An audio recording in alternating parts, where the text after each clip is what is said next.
Tamiko did it. Hey internets, it's Jake from Mini Terrain Domain, and this is Welcome to Paradise Academy, our Kids on Bikes RPG game happening every Thursday night at 8:30 p.m. Eastern right here on twitch.tv/Mini Terrain Domain. This is episode 4 of season 2, Kid Trouble. And in just a moment, we will catch you up on what's going on, and we are going to get into the game. But first, as we are wont to do before every episode, a couple of quick announcements. First and foremost, if you look up above where M is in the upper right-hand corner, or look above Tamiko's absolutely adorable 11 or 12-year-old picture, you will see a whole bunch of domain pops. Domain pops are a form of domain dice that we use here in our Paradise game. It's a way that you, the viewer, can have an impact on the game simply by subscribing, resubscribing, gifting subs, tipping $5, cheering 500 bits. All of those will earn domain pops that the players can use to essentially use them as bonuses in any dice rolls. They replace the adversity tokens of the Kids on Bike system, so the only way they can get them is through your contributions, such as Monty DL resubscribed for 43 months, and I just awarded that domain pop. Thank you for that subscription.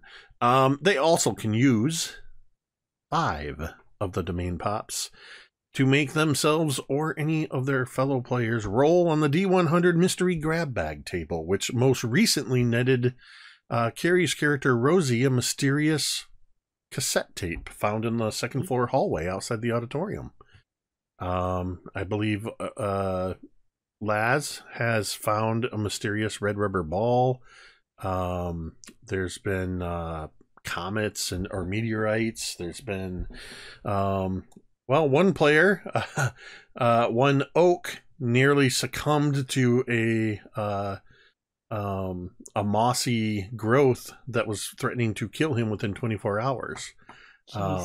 So lots of wonderful things that can come from this table. They're all great. They're all great. Yeah, they're all great.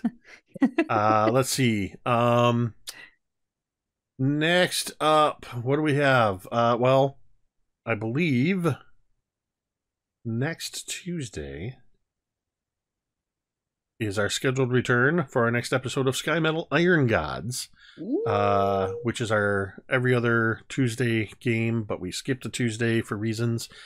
And we'll be back with that on this following Tuesday. Of course, on Mondays, we have our Scribes and Scrolls game. We just had another episode of that, episode 93 on Monday.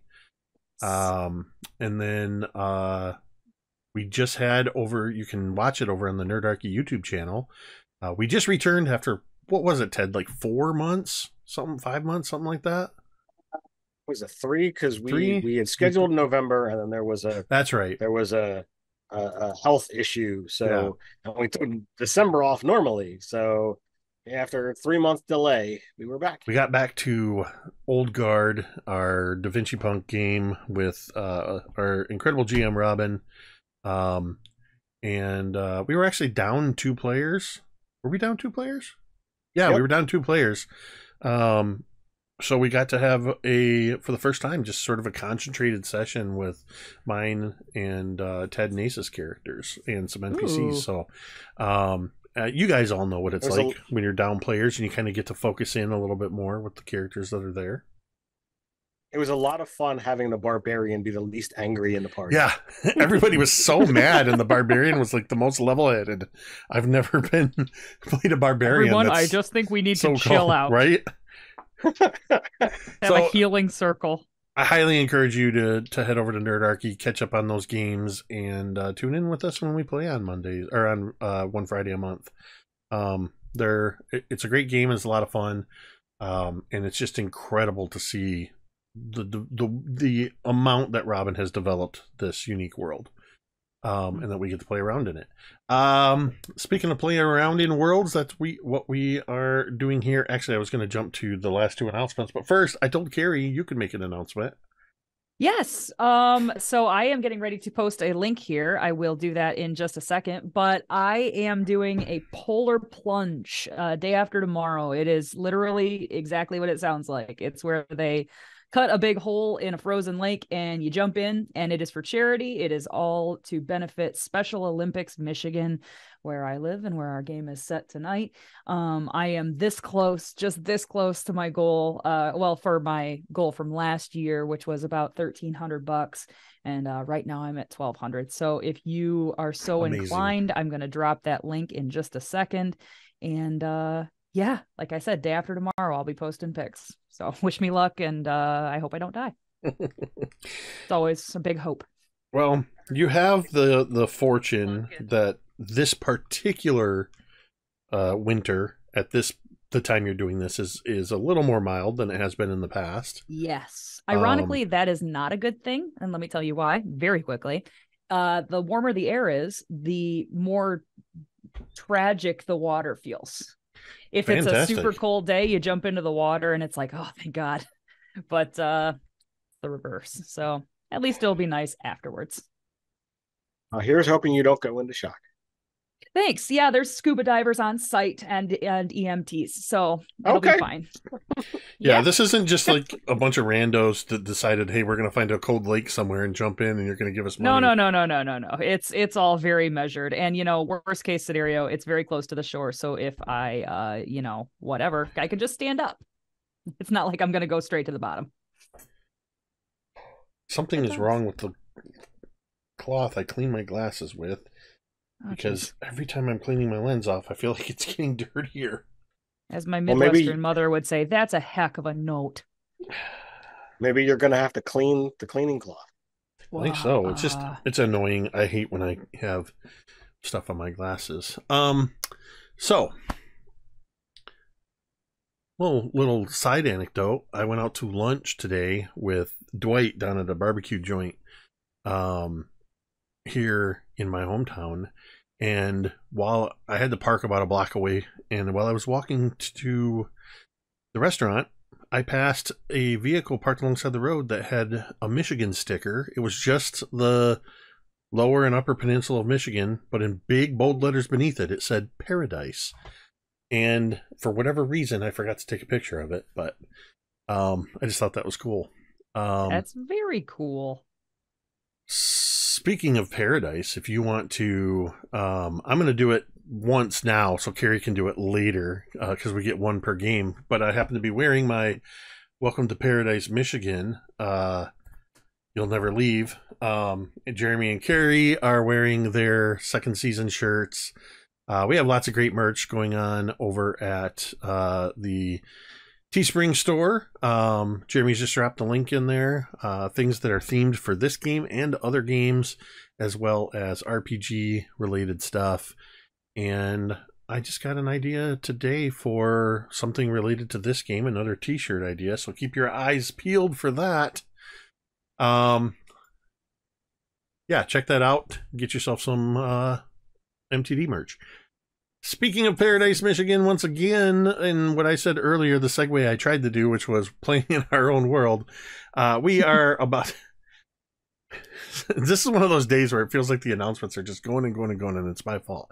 Listen, we're all adults. We're playing as kids, and kids in a high school situation. You're going to hear some adult language. You're going to hear some situations that are intense. We do, particularly this season...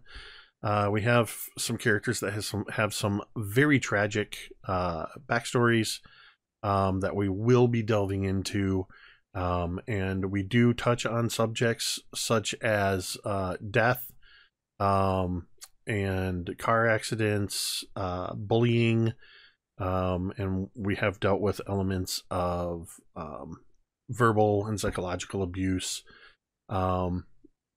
I say this so that you, the viewer, can know if this is something you do not want to be a part of, or you don't want to have to deal with that. You don't. You can head on out. We will not be offended. Find something else to watch. But know that we as players, we take this very seriously, and we make sure that we understand everyone's lines and veils, and we have safety tools in place so that we can keep everybody at the table safe when these kind of subjects come up. Even if we've agreed that something is okay to talk about, when the time comes or on a particular night, maybe for whatever reason it's no longer okay. And there are safety tools in place where anybody can let us know, myself included. If somebody gets into a situation that I'm not cool with, I can throw up a safety tool as well. We encourage you to use safety tools at your own table. They are highly important to have session zeros, talk with your players, talk amongst yourselves, and make sure everybody's on board with everything. And we just lost Em. Oh, damn. That's how our safety tools work. If you don't like something, you just leave. Get the fuck out. Right. The good news is if Em changed their mind. Okay. If you're obviously dealing with wonky internet, you're in the last position anyway, so you'll always just pop right back into position. So perfect. Yeah, so the last thing I want to mention before we get into the game proper is just a reminder that you matter. Whether you believe it or not, it's true. There are so many different reasons why people might be suffering, yourself included, or struggling. Please understand that it is okay for you to not be okay, but you do not have to struggle alone. To make sure that you know where to go and who to talk to, we've made it super easy. Just type !help in the chat or look at the bottom of the stream, and periodically a URL will show up, findahelpline.com. Or you can check out the growing list of resources at takethis.org. We encourage you to check out those websites, bookmark them, save them for yourself, save them for a friend, and remember, you matter. With that, I would like to welcome you all to Paradise Academy. It is our 4th session, Kid Trouble, and it is still day 1 of the first day of school. We're taking our time to let everybody sort of get settled into their various classes, learning who some of the various NPCs are, classmates, some of the teachers. Some of you have classes together, some of you have classes apart. And we've just been taking our time getting acclimated to Paradise. There's already been a handful of things that are weird that have popped up, witnessed by some of you individually. And on this first day of school, you've only really had a chance to, some of you have only had that 1 hour period to talk during lunch. And intense conversations they were. That very much were left off with this will be continued at a later time. So after lunch, we headed off to 4th period, where we got to see Coop and Oak in Coach Sakiti's gym class, where day 1, in order to see what everybody's made of, he made them all play dodgeball. And so we had a few rounds of dodgeball, and then we headed over to American Lit, where Rosie was approached by somebody that Jimmy Bretsky, that's who it was. Somebody that she's rather smitten with. And on the other side of Jimmy Bretsky was Rosie's former best friend, current nemesis, and also apparently admirer of Jimmy Bretsky, Claire Spicer. So that proved interesting, especially when the idea of the dance that's coming up in a couple weeks was mentioned. We also headed downstairs to the AP Chemistry Lab, where Billy and Laz were getting ready to have their class together. Before class could even start, Vice Principal Sharp stormed into the class, demanded that Mr. Eccles follow him to his office immediately. Leaving Billy alone in class, at the same lab table, sitting opposite of where Billy was, were blonde-haired, blue-eyed twins, Victor and Victoria Van Houten of the Grand Rapids Van Houtens, who introduced themselves to Billy, making it clear that they knew who he was.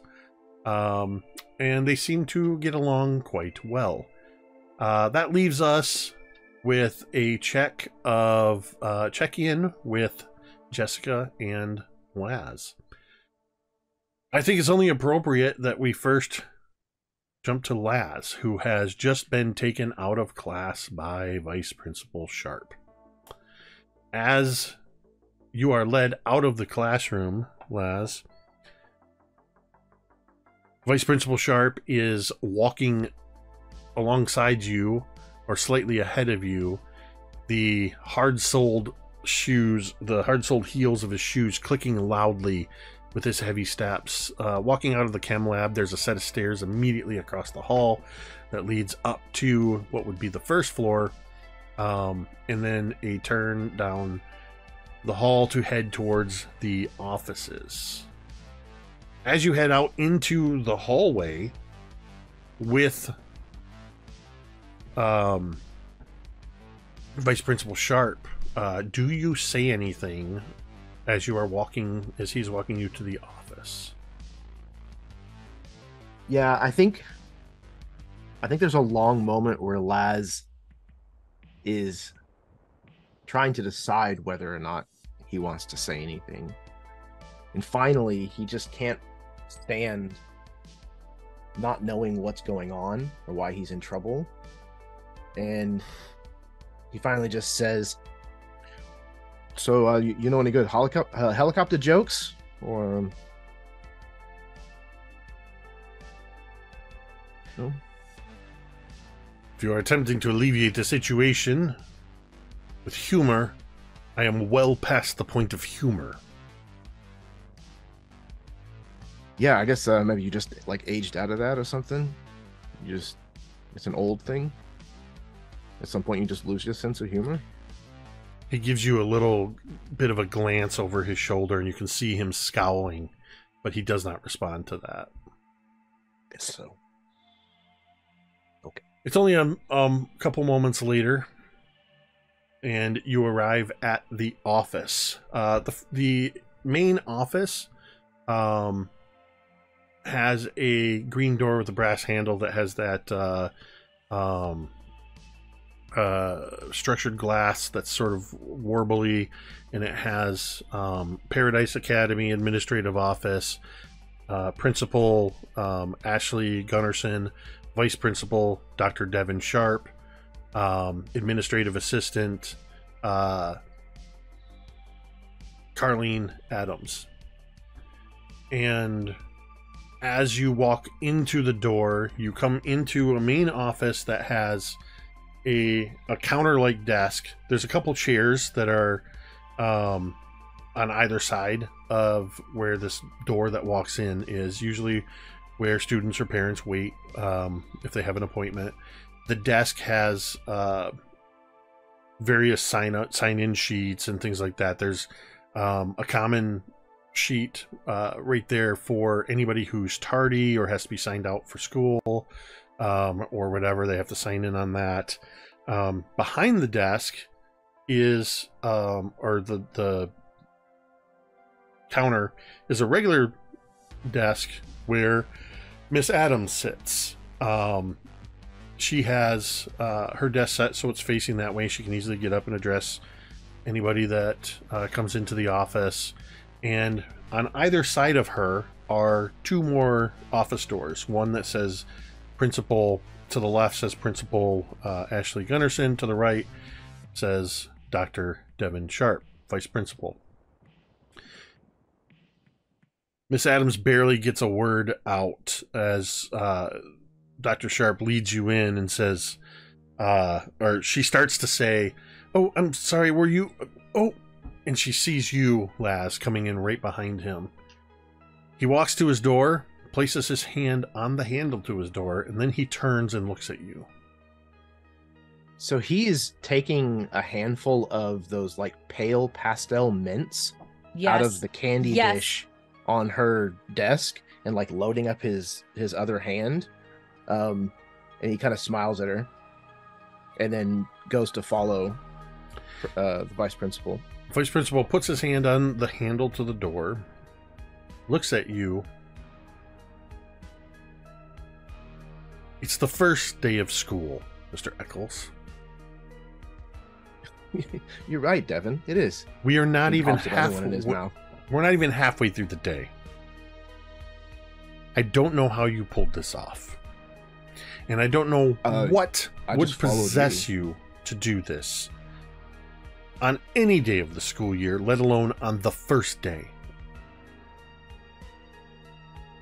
He opens up the... What it is that you think I did. I Oh, guess. I know you're responsible for this. And he opens up the door and motions for you to go in. Thank you, Devin. And he walks past him and he sits down. As soon as you go through the door, you see what he is mad about. There is a billy goat on his desk. The billy goat is wearing a Paradise Academy Paradise Bucks t-shirt. The B on the t-shirt has been spray painted over with a blue S so that it says Paradise Sucks. Also in the office is a poster, the kind that you would find at the Boomtown Sound Shop music store downtown. When new albums come out, they have those large, it's like a large poster of the album cover. Plastered over the walls behind his desk are the album covers for the newly released Weird Al Yankovic parody of Your Mother's Band Lazarus's album and song. The album from last year, of course, by Lazarus was called Ghost, and featured an astronaut on the cover. The Weird Al album features Weird Al in a military-style uniform and a goat, because the album is entitled Goat. Oh my god. As if to punctuate your entrance, and perhaps mirroring your handful of mints, a handful of goat pellets Oh shit. Oh my land on the desk as the goat's tail sort of flickers and it does a little shudder, and then it urinates on his desk. Oh. Oh. Oh. Are you the new ag teacher? This is a very serious matter, Mr. Eccles. This is not something to be taken lightly. No, sir, I wouldn't think so. A goat on your desk is a very serious problem.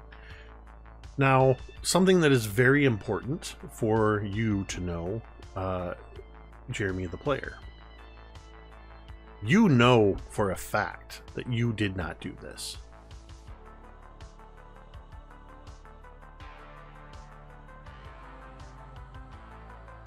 The first question I have for you is why? Why do I know?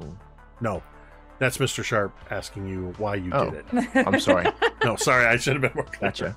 Mask. I don't know if this will come through. Something terrible happened here. I have a screaming goat button. Oh. Go ahead and push it. You can test it right now. Did that come through? No. No. No, you have a No. goat gate. Wow, it's getting gated. Goat Gate is the name of next year's album by Lazarus. I will have to I'll do a recording on my phone and put this in the Discord in the section for the public section for this game. Amazing. But anyway, Dr. Sharp is asking you why. Why did the goat urinate? I mean, he probably drank a lot before he Why came here. I mean, would you do this on the think I first did day of this? school? And why would you target my office? Are you Why Are would you I that do desperate this? to get expelled?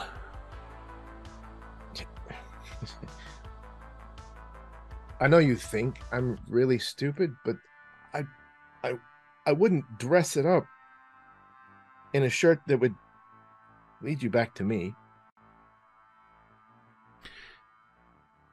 I'm a little bit smarter than that.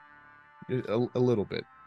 And I think you're smart enough to know that I would realize that that would be your argument. And, oh, of course I wouldn't suspect it because everything points to you. Which it does. KGB shit. You try to hide behind the obvious nature of this prank, hoping that I will dismiss you because of how clearly obvious it is that you didn't do it. So now I'm confused. But do I get to go home or... Empty your backpack.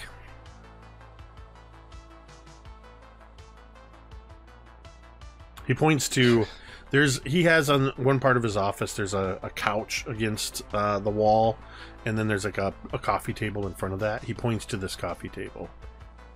Empty it now. Do you have to have like a warrant or something? No, I do not, Mr. Eccles. The only warrant I need is you are in school grounds during school hours, and I am the vice principal. That's the only authority I need. Devin. You call me Devin again, and you are adding detention that you already have and is accruing. Oh, no. All right. Fine. You want to look? I'll empty my backpack. He empties it and dumps it on the floor right next to the table that he indicated. Oops. What comes out of your backpack? Okay. So, let me look at my sheet and see what I actually have written down. Cigarette.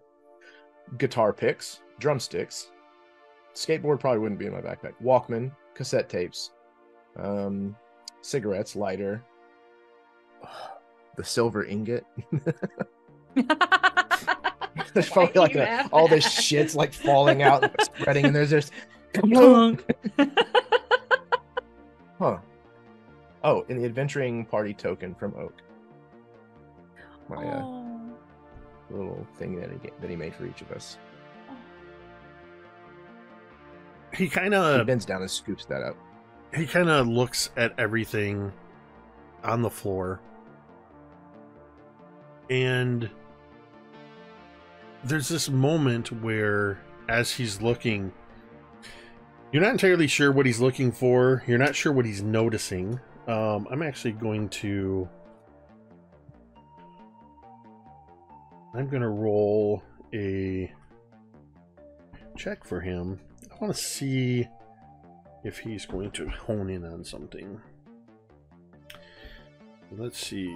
That's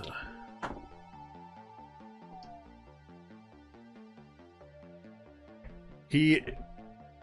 Looking amongst everything that you dumped on the floor, of course the first thing he picks up is the pack of cigarettes and the lighter. With each one he picks up, detention.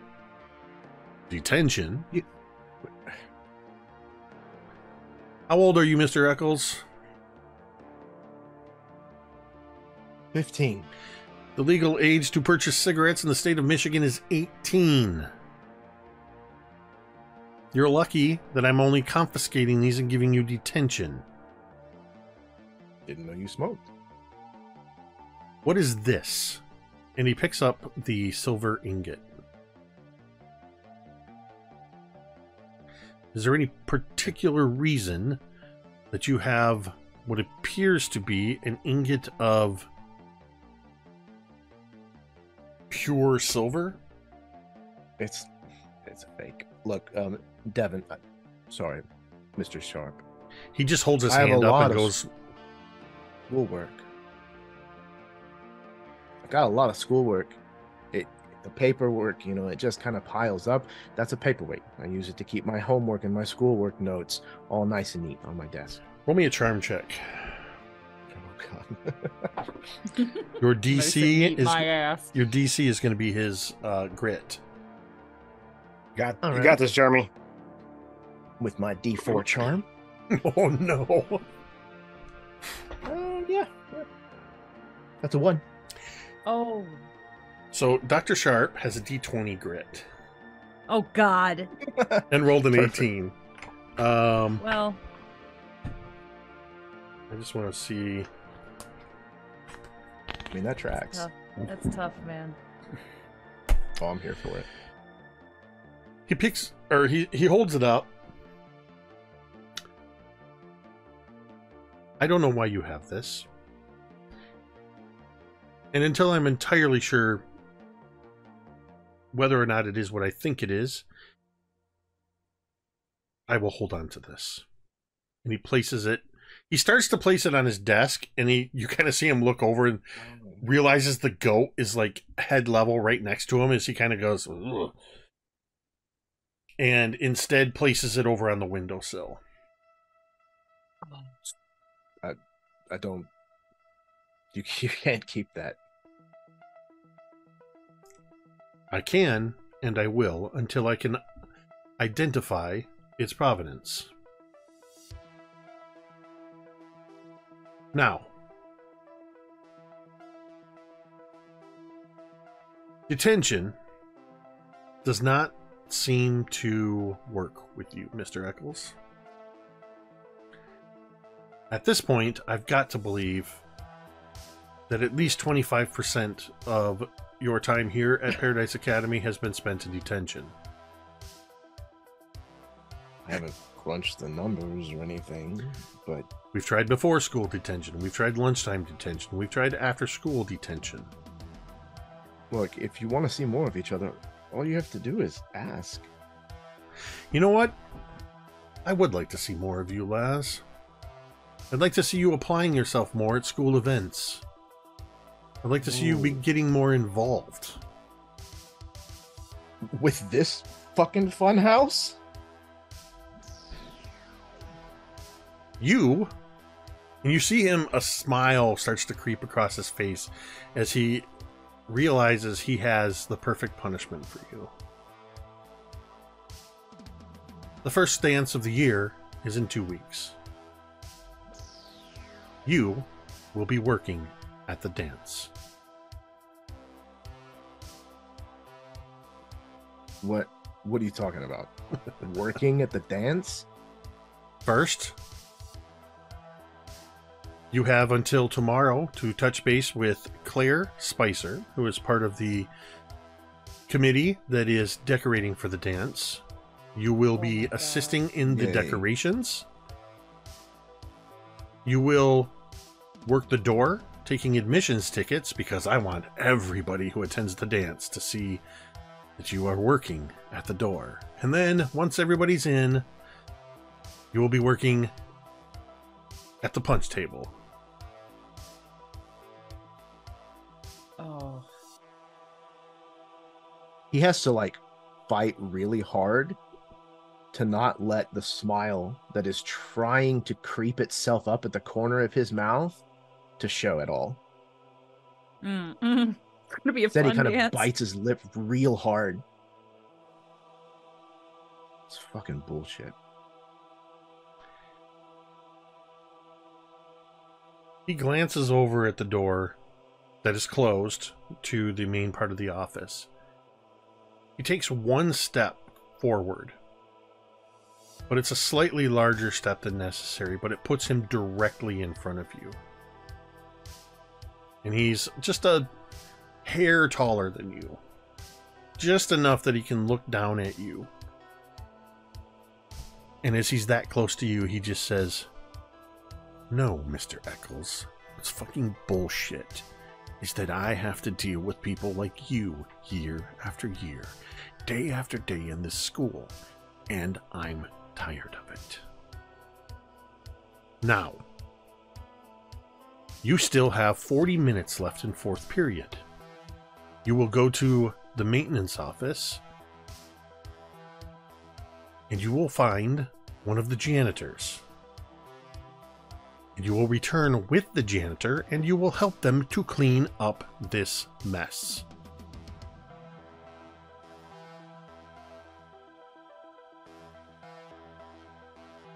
Why are you still here?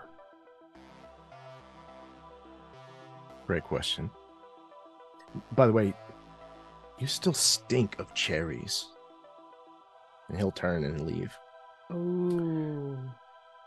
As you turn to leave and walk out, what you don't see is Dr. Devin Sharp, the vice principal, when you say that, he kind of goes, you see it, or rather you don't see, we, the viewers, see a genuinely confused look on his face. And then he just kind of goes, cherries. And then he walks over and he puts his hand on the windowsill and he's staring out the front entrance of the academy. And he just has one hand on this silver ingot and he's just lightly tapping it against the marble windowsill. Tick, tick, tick. As you head out of class to forgot to open my maps. As you head out of class to go to the maintenance, I should first off ask, are you going to maintenance? Like you were told. I don't want to assume that you are going to do what you were told. Your calendar's gonna be filled.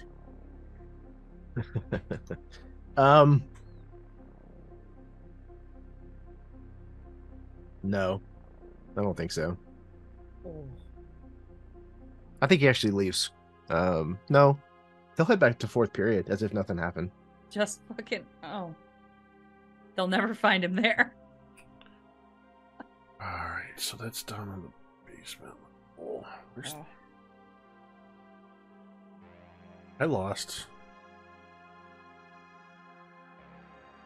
photography. What room is photography in?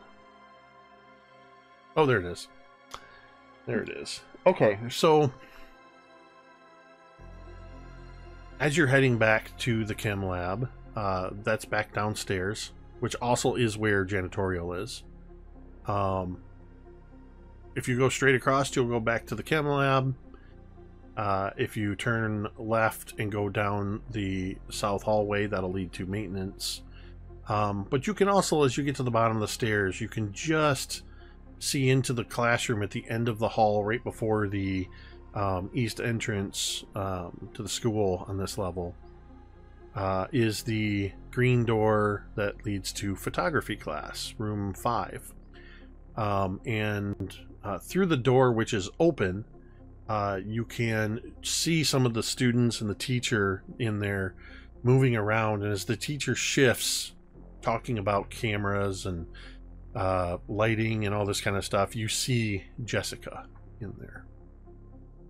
And that's where we're going to cut into photography class.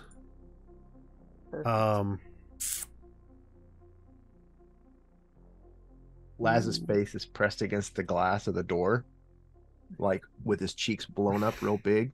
Oh, God.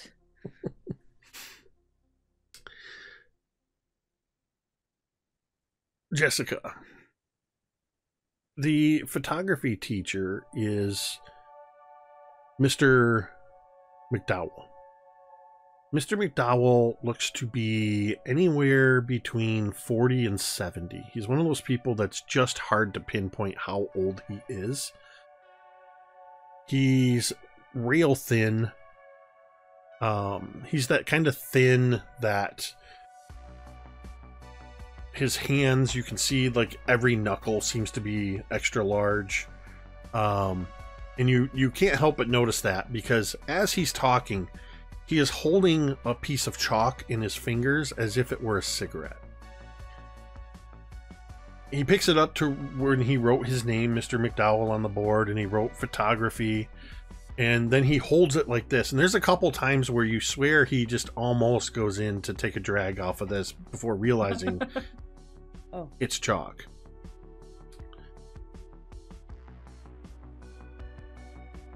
The classroom is set up with pretty traditional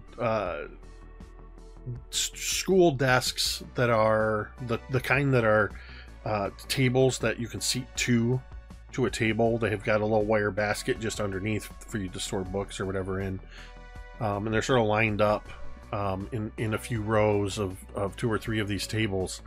The entire west side of the room has the dark room, and it has a room that has various photography equipment, cameras, lighting, things like that.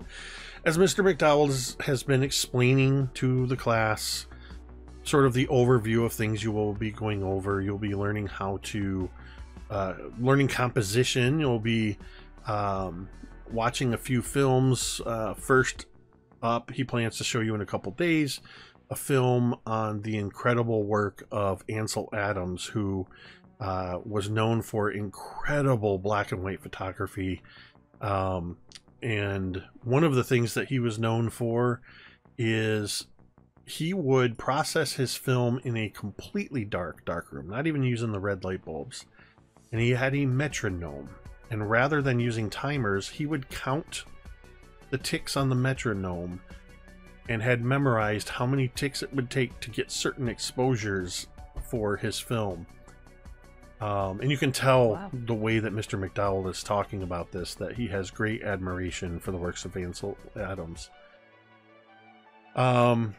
But by this point, you're a little ways into the class, and with the assistance of a couple other students, Mr. McDowell has gone back to the equipment room and is bringing out these cameras that are about 8 or 9 inches tall and maybe 4 inches on a side.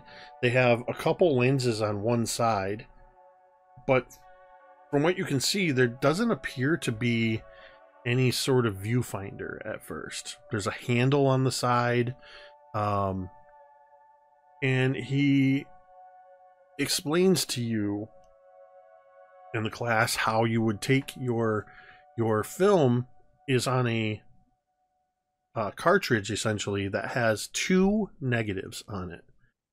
You slide it in and you prepare to take your first picture, and then you flip it around and you can take your second picture. And then he says, we still have time in class today, that we have some natural light coming in from the windows here. I would like you to take turns and partner up, and I want you to take, without any extra instruction, I want you to compose and photograph your partner. You will share a camera. You will each take one photo on one frame, flip it, and the other one of you will take the next picture. Now, these cameras are unique. This is a Rolleiflex camera. It is also known as a waist-high camera. To take the pictures, you do not use a viewfinder like you would in your grandma's 110 flash cube camera. And he shows how you lift up the top and you look down and you can see through the lens at your subject. And that's how you will compose the shot. So the first question I have for you, Jessica, who are you partnered with? In fact, I'll have you do what some of the others got to do last week. Because I have created a random kid generator. Oh, yes. The random kid generator is my new favorite thing. So I would like you to roll any die and tell me if it's odd or even. Odd. Okay. Now, I would like you to roll 2 d20s. 2 and 11. This student is Holly Nash. I need you to roll 2 d12s while I find my sheet where I have the other students written down. I think Got a 5 and a 4. a 5 and a 4. Mm-hmm. Where can that go? Oh, here we go. So we have Holly Nash, who is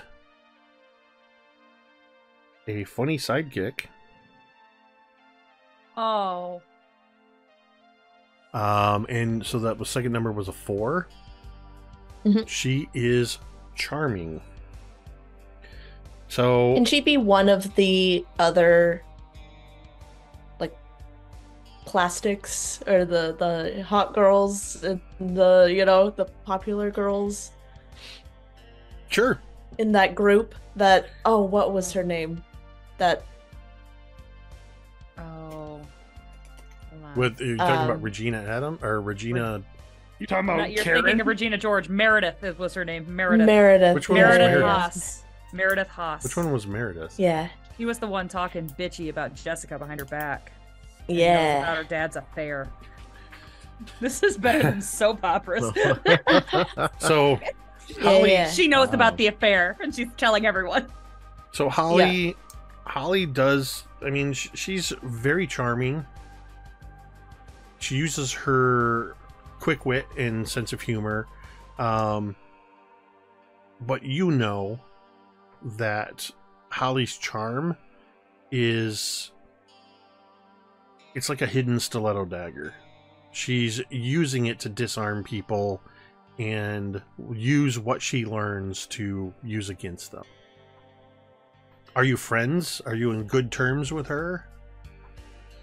I mean, as much as friends as with bitchy popular girls as you can be. So it's of like a very like, oh my god, we're like besties, that kind of thing. But you wouldn't, yeah.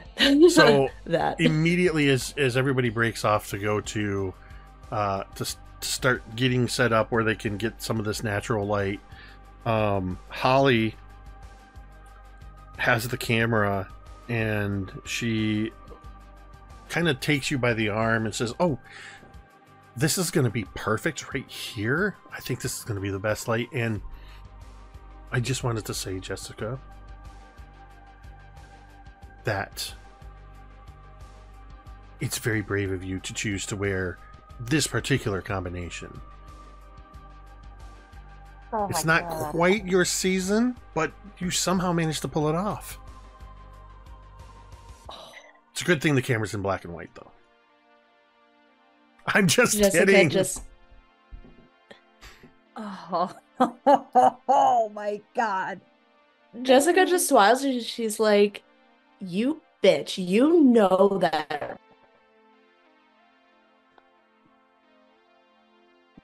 blue is my color, she says, and she strikes a very dramatic pose.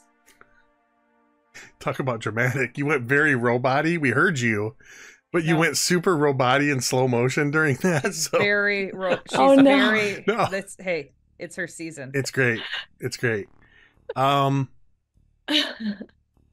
So I think Holly just smiles back at you and she hands you the camera. She goes, why don't you take my picture first? Then maybe you'll get an idea for how you want me to take your picture. And she hands you the camera and she immediately sort of tosses her hair back and does that sort of flipping it back off her shoulders. She walks over and kind of leans on the windowsill and she kind of pulls her hair back forward so it's coming over her shoulder, and then she kind of pulls it back and she's just fidgeting with it a lot. And then finally she kind of leans in a certain way and she goes, I'm going to stare out the window into the middle distance. You can take the picture whenever you're ready. What you see, Jessica, as you are preparing to take this picture, you see Holly, by looking down through this, you're seeing essentially it's almost like using a periscope. And you realize that the way this camera works is it's using mirrors to reflect the image back that it sees out front. And you actually see Holly upside down in the viewfinder.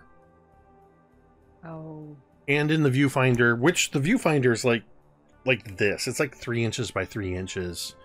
And it does have little etched markings on it that form the traditional grid, 3x3 grid for composition. But yeah, as you're looking down at this, you realize that these cameras specifically rely on light being pulled through the lens to expose the negative, but to line up your shot, you are viewing it through mirrors. What do you do? Yeah, I think you'd notice, like, Jessica pauses as she's coming to this realization. Like, she stops maybe long enough for Holly to, like, notice. Did you take it yet? Did you take it?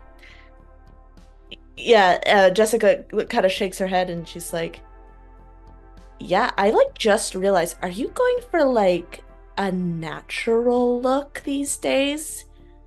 I can really tell because I can see the dark circles under your eyes. I think it's cute. Don't get me wrong. It looks so cute. It's a good look on you. She turns, and for a moment, you see as she turns to look at you, the first thing she does is her eyes flick as she's looking to see if anybody heard you.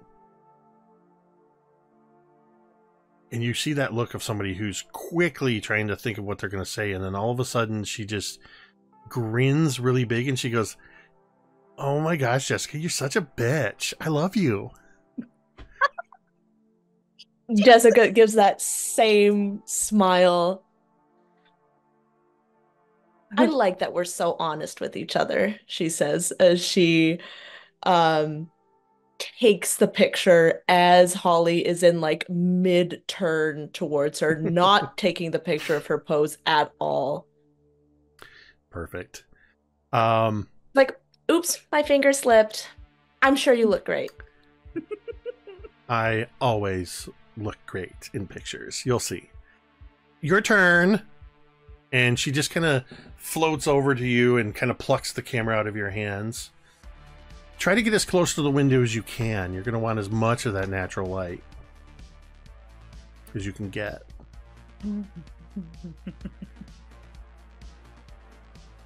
What do you do Jessica to position yourself? Jessica's a little uneasy, but she tries to shake it away as she doesn't look out the window, but she kind of tries to lean into it so that her, like, face is a little in the light, a little out of the light as well, the one half of her face. So she kind of tries to lean in that way to create those shadows. I would like you to roll. Let's go with a D100. Okay.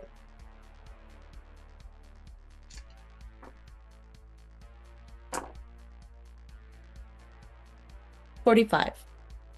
45? Yes. I rolled a 38. 45. So Oh, as you that is as you lean in and you get really close to the window and you're trying to sort of create this dramatic difference between the light and the shadow. Right before, like, the split second before Holly takes the picture, as you're looking out this window, your focus shifts. You realize you can just see your reflection in the window. Oh. And you see that your reflection has just realized it can see you. She can see you.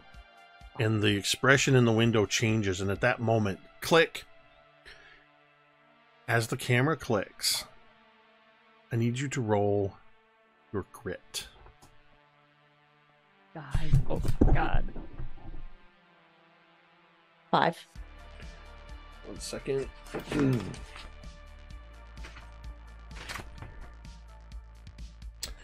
all over the place in this book. While Jake is looking up something, check us out on teespring.com. At teespring.com, we have all kinds of great tank tops, hoodies, sweatshirts with our cool logos on them from both Paradise and from all of our fantasy-oriented TTRPGs. You can get them on mugs and all kinds of stuff. Teespring.com. Just search Mini Terrain Domain.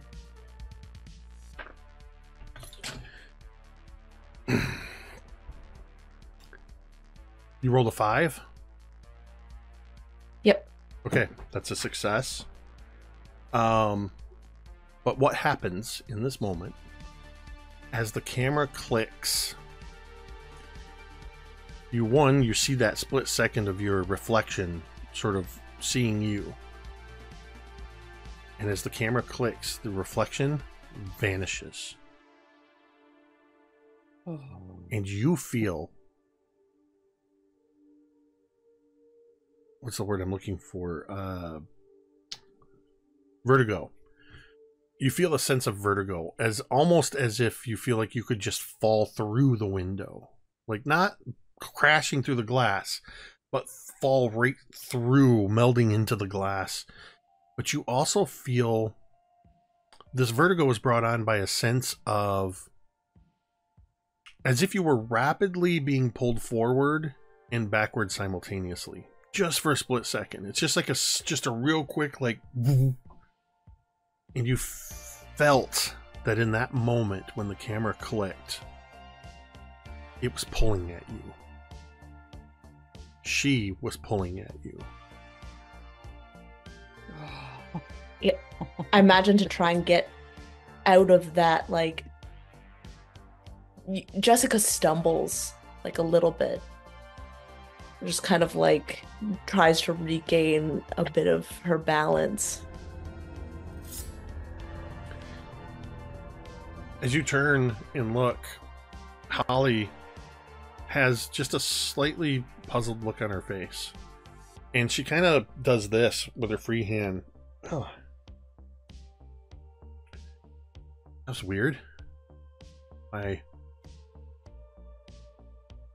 contacts went blurry for a moment. Anyway, I'm sure the picture turned out perfectly and looks just as perfect as you do. And she just turns with a smile. She does that kind of turn where she turns her body first while looking at you and then flips her head around so that her hair kind of whips around. And she walks back over as some of the other class is starting to sit back down. And Mr. McDowell. Yeah, as she does so. Go ahead. Oh, as she does so, Jessica like had that smile on her face of, and like when she said it looks just as perfect, like she does like a little like clap and like. But as soon as Holly like turns her head, you can see Jessica like put her hand down on the desk and press into it, and you could hear the desk kind of beginning to groan as she does so before she quickly just shakes her head and returns to. You don't really notice, and thankfully it doesn't look like nobody else notices. But as the desk was groaning, there was just a slight pop sound, and the camera sort of pans down, and where 1 foot of this table is sitting, the tile on the floor is cracked. There's like 3 lines of cracks running away from that. As Mr. McDowell is passing out heavy yellow envelopes and explaining for you to put your film cartridge inside the envelopes, writing your and your partner's names on the envelopes, and you will be developing your pictures tomorrow because class is ending.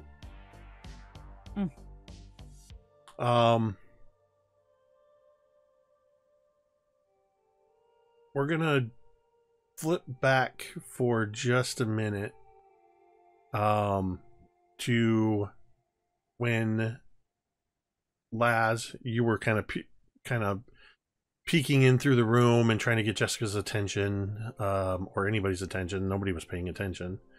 And you hear a voice behind you say, "It's the first day of school. You've already gotten yourself into trouble?" He kind of pulls his face off of the glass, like, very quickly, and kind of turns around. What? This isn't my class. As you turn around, it's you see, where does his name go? Jeffrey Hefe Stanton, the 48-year-old janitor who you've actually gotten to know quite well over the last couple of years. He just he's got a mop bucket with the mop in it, and he's kind of leaning on it like this. And as you kind of turn around saying that, he just looks and says, "How is it that you always somehow manage to not find yourself in the class where you're supposed to be?" I love him already. Hefe. He's adorable. It's good to see you. No, you know, Principal Sharp is being a dick again. There was a goat in his office. I heard about the goat. That'd take a lot of balls to pull that on the first day of school. It wasn't me. I didn't do it. I swear. Right. It sounds No, you don't have to convince me. I know. It wasn't you. You had nothing to do with it. But you and I, unfortunately, we have something to do with the cleanup. That's awesome. Vice Principal Sharp seemed to know that you were not going to make it down to janitorial, so he called me and told me to come looking for you. Sent you to find me? This is for you. And he kind of pushes the mop bucket towards you. For you, Hefe. I'll do it for you. And he'll grab the mop handle and kind of use that to push the bucket back towards the principal's office. And he goes, "Well, I'm going with you because apparently I now am responsible for these goats." Where did you get the goats? I need to know if there's someplace I can take it back. I didn't do it. It wasn't me. It's okay. I know a couple people north of town that have a couple farms out there. It's probably one of theirs. I'll figure it out. I don't want to implicate you any further than you already are. If I had done it, it would have been like an elephant or something. An elephant in paradise. I would like to see that. And I imagine the camera sort of stays still as the two of you are walking down the hallway and kind of joking. By the way, just because I glossed over the description, Hefe he's about a 48-year-old man of Hispanic descent. And he's got that look of, or carries himself like he's the janitor that is in charge here. And he's also pretty laid back. He seems to like what he does. He, at least somehow, him and Laz have struck up a friendship. And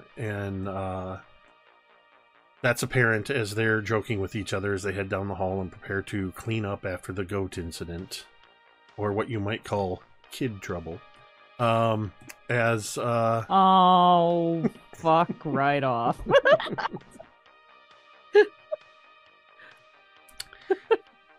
It is coming up on 5th period, which means that, let's see, Coop has band.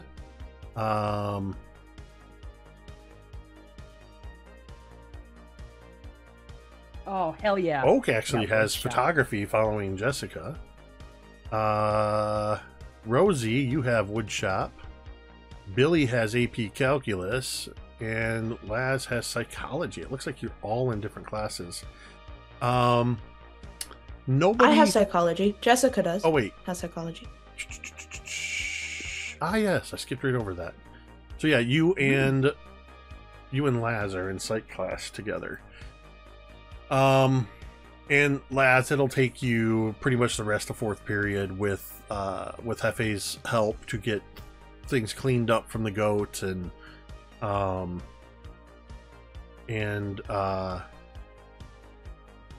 while you are cleaning in the office,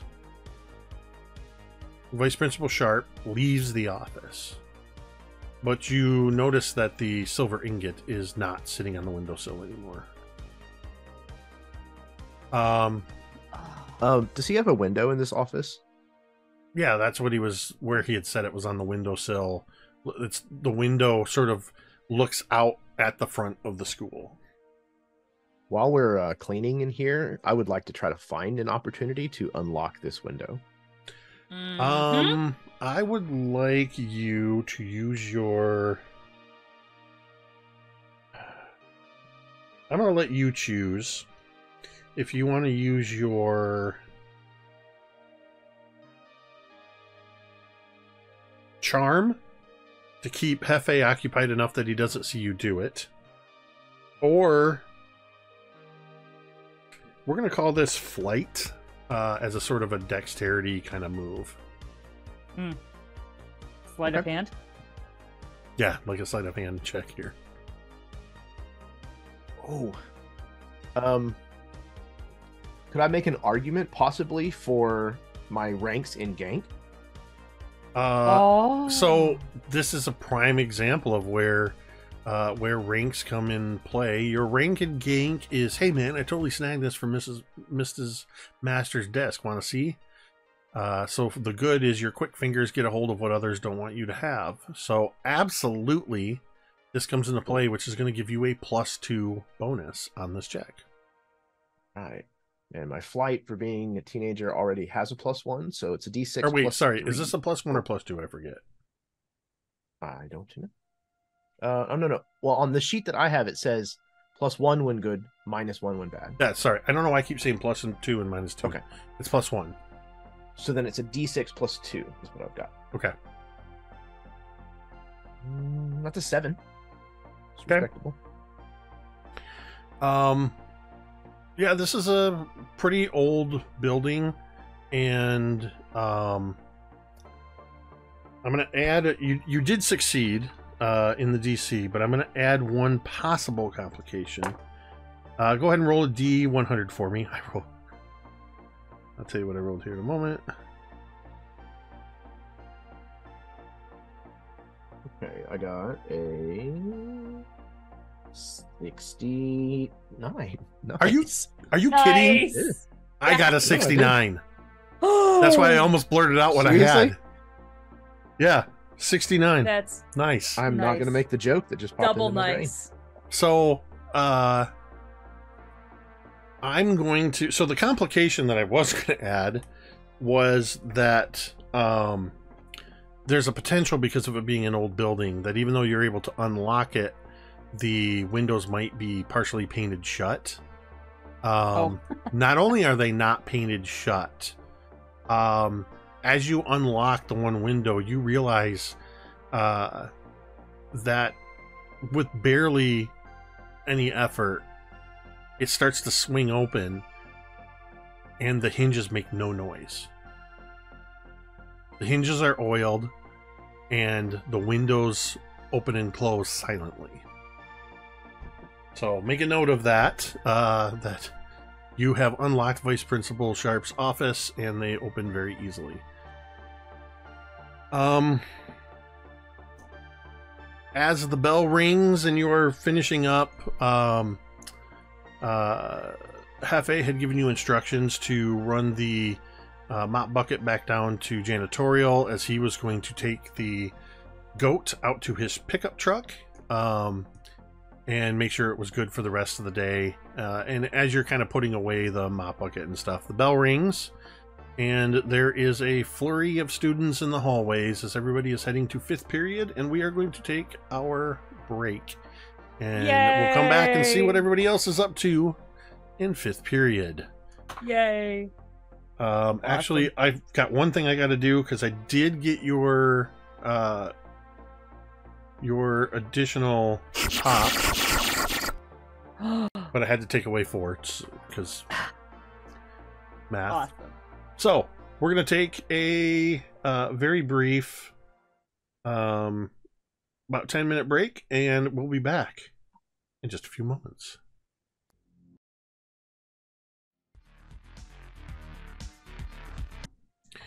All right. We are back. 5th period. Just so that everybody knows, Coop has band practice, or rather band class. However, Coop does not go to band. Coop instead goes to the to see, I can't remember who it is he has to go see. Anyway, Coop goes for his first adjustment and try on for the Bucky mascot costume.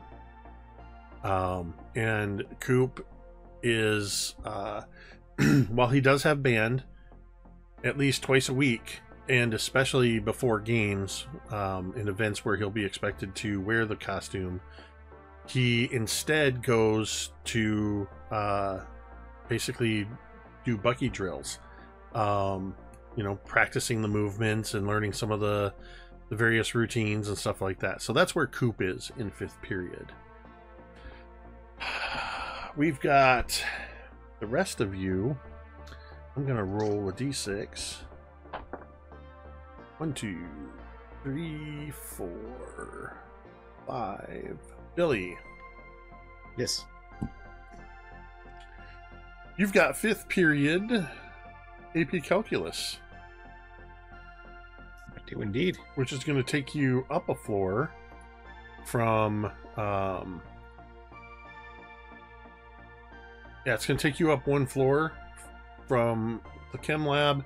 You basically go out of the room, go up those stairs, and when you come out right across from your calculus class. Do you, on your way to class, and I guess before we get into the class, I'll ask this of everybody. Let me see. Rosie, what do you have again? Woodshop? And then Oak, you're in photography. So, Oak and Jessica, you will pass each other between classes, and Billy and Rosie, you will pass each other because Rosie's coming down the stairs as you're going up the stairs. So we'll start with you guys. If you try to do that high school thing where you try to catch up in that 5-minute period where you're supposed to be getting the class, or as you're heading up the stairs, Billy, you see Rosie come trundling down. All right. I don't know if this truly applies in this situation, but Billy is intuitive. That's one of his traits, and he's definitely getting a vibe from Rosie that she's not avoiding him, but she's not like super interested in conversation. Is that accurate? Muted. She's not interested in conversation about what happened over the summer. She's not like avoiding you. I mean, she might be avoiding you if that's what you want to talk about. But she is definitely just kind of trying to enjoy her first day of school. And as she's coming down the stairs, you would notice that she is putting on her hat, which is normally a no-no. But because you're a smart cookie, you might realize that she is allowed, and it's preferred if girls wear a hat or pull their hair back in woodshop. Okay. Keep everything safe. All right. So I would basically just give a wave. I don't know what the issue is. Ted and Carrie have talked, but clearly Billy and Rosie have got some stuff to work out. But so I would just kind of give a wave and continue going in my direction. But I would ask, leaving chemistry, am I walking in the same direction as the twins? Oh, I was going to add that as Rosie passes you on the stairs, walking close enough to Billy that they seem to be with Billy, you see very attractive looking blonde-haired, blue-eyed twins, the Van Houtens, though you've not seen them yet in school. And they're sort of quietly talking amongst themselves and maybe saying a few things to Billy. In their eyes, Billy is... Oh, go ahead. I was just saying, in their eyes, it seems clear that the three of them are at least partially walking to class together. Yeah, I would go so far as to say that we were, if they were willing to, conversate with me. Oh yeah, absolutely. You guys leave class together. It's as if you were already friends. As Billy is waving, Rosie sneaks in and gives him a high five where there was a wave, and then she just kind of smiles at him and keeps walking. Getting that close, shocked close, shocked that it. Go ahead. I said shocked that my wave turns into a high five, but I take it in stride and give you a smile, waiting for the expected question of who is this from the twins. Mm-hmm. Getting that close, Rosie, as you high five and walk past, you can't help but notice as you walk past them, Billy smelled really good. Wow. Not I'll let you decide how good, Rosie. That's not for me to say, but it's a pleasant smell. It smells like fancy cologne or something. Wow. Yeah. Rosie definitely notices that he's smelling like cologne, and it kind of goes with Billy's whole growing up and being jacked now and maybe having wolf puberty. So it's totally nonplussed. Do you say anything to Billy about the new company he's walking with? I guess as I'm walking by, you would see Rosie kind of look at Billy, look at his friends, and then kind of look back at his friends, very much a double take. Would she know of the Van Houtens, being obviously from here and knowing the families, or? So the Van Houtens are new in town. Oh yeah. Because they're from Grand Rapids. So I want you to roll a D100. Okay. And this is going to be less of a pass and fail and more of a how much do you know? Whoa. This is a 10. I rolled a 5. You guys are on fire with my sliding scale. Yeah, you've heard of the Van Houtens. And I would imagine that you pick up a lot of knowledge just from passively hearing your mother's conversations. And maybe even something that you heard her and your dad talking about at the dinner table. Just, something about this new wealthy family coming in from Grand Rapids, the Van Houtens. And you've probably heard that name in various capacities through news or sports or whatever. You're far enough away that you don't play Grand Rapids, right? Correct. But you've heard that they've got some really good teams, and so yeah, you've heard of the Van Houtens. You know a fair bit about the family, not necessarily these two in particular. Okay. But do I know that they are Van Houtens? Do I know that that's them, or are these just two freaky twins? I think because of how close you rolled, the information you gleaned was that the Van Houtens have only 2 children, twins, that are right around your age.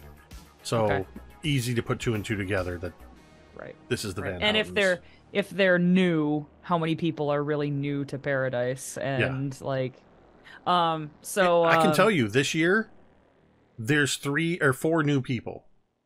And the Victor and Victoria and Addis and Hava Malachi. Oh boy. And that's it. Yeah. Holy shit. Well, they come in pairs. As she's gives Billy her high five and then kind of like is on her way back around and turns, and she's like walking almost backwards down the steps, and she's like, Billy, are you showing your new friends around the school? You two have got to be the Van Houtens. But I forgot which one is which. You see that.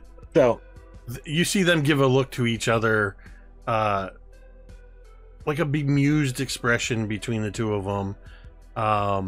And Victoria is, she has like a Tootsie Roll pop or a blow pop, one of those bubblegum pops. She's got, and she kind of plucks it out of her mouth as she just kind of turns to, barely turning to Billy, just over her shoulder, and says, "Your friend's funny. Like, I like her." So, Victoria, this is my friend Rosie. Hey, how you doing? And Rosie would like reach back up the stairs and shake their hand, and by now she has her shirt like rolled up at the sleeves, and she would give them both a handshake, probably a little too hard. And she's like, "I'm Rosie. Rosie Billy Gunnarsson. and I are." Yeah, that's me. That would be Principal Gunnarsson's daughter. Yeah, that's right again. So, anyway, just if we could just forget that and start over. And I'm just Rosie, and Billy and I are friends, and so is he showing you around or what? Or do you like already know your way around? Oh no, we are absolutely indebted to Billy and what he's already beginning to teach us. And you see that she kind of hooks her arm through Billy's arms. Well, doesn't Billy just know everything about everything? And Rosie like smiles at Billy. Billy looks a little confused and gives you a look. We met last period in chemistry. Laz got pulled out. If you happen to run into him, make sure he's all right. Yeah, I sure will. I haven't heard anything. I mean, if he did anything between first bell and now, that's I think that's got to be a record. It was and a look of distaste crosses my visage, and it's like, starts to say director, but replaces it with VP Sharp. Came in looking all kinds of stern and pulled him out. If we're being very fair, I've never known VP Sharp to not look stern. I think that's just his face. More so than normal, then, shall we say. Oh. As you guys are having this conversation, you're starting to pick up on a little bit of buzz as people are walking past on the stairs. The initial flood of kids is starting to thin out a little bit. And so it's easier to pick out individual conversations. And you're just catching fragments of them as they're walking past you. A couple of kids are like, "Oh yeah, I heard something about 3 goats or something, and graffiti spray painted all over his office." And somebody else goes by, "Yeah, I heard that there was a cow in the vice principal's office. Nobody knows how it got there." And it's variations of that for like 3 or 4 groups of kids. The Whisper Network is absolutely moving fast and inaccurately. Well, as far as you know. Right. And I'll say this is true for all of you. As you're moving between classes, you're catching snippets of this stuff. Well, yeah, if livestock is involved, that is definitely a new record for last. All right. Well, if you see him, yeah. Let me know. I know you're busy later today, but I still wanna catch up. But I think I just heard the bell. I gotta roll. See ya, Van. It's nice to meet you both. And Rosie like practically runs down the stairs and hurries to woodshop. Disappears around the corner, heading to woodshop. So, Billy, you continue on your way to calculus, and the twins walk with you up to the top of the stairs, and then as you start walking towards the calculus room, Victoria still has her arm hooked around yours, and she just kind of stopping you briefly and says, well, it looks like this is where we part ways for now. And then Victor says, we will have to catch up soon after school. Sure. I can certainly arrange something. I look forward to it. And Victoria plucks the sucker out of her mouth and very quickly kisses you on the cheek before removing her arm from yours, and the two of them just sort of head off on down the hallway to whatever class they have next. As they float away, you know, acting like they own everything. Because they do. Very much so. Billy, you have calculus with Mrs. Chance. Mrs. Chance. So as they walk away, and they're not looking at me, I just want to like take a moment, and it probably looks like I'm staring at, you know, her or them, but I'm trying to see if I can get any kind of read on them. And I know this is going to be, you know, corny because it's in a meme. Are they real? Like, you know, is this some kind of, you know, facsimile going on? Are they, you know, anything weird or wacky happening with these people, or are they just spoiled rich kids? Are you using your special ability, or are you just gonna do a basic roll? Basic roll if I can get away with it. I'm gonna have you roll grit and a D100. All right.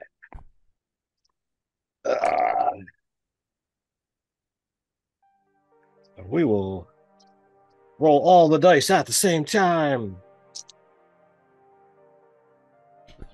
All right.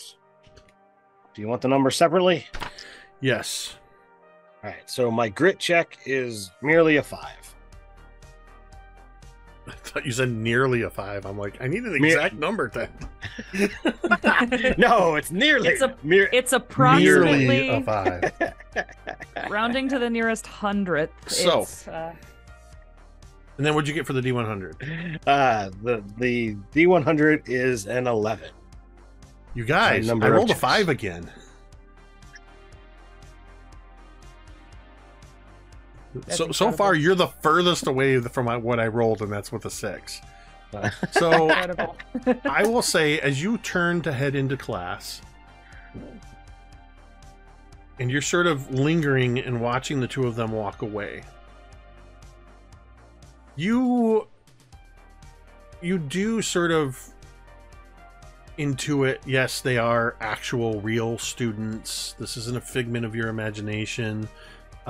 They genuinely seem to be 15-year-old twins that, because of their wealth, it's probably afforded them a level of confidence. They're people that are used to getting their own way.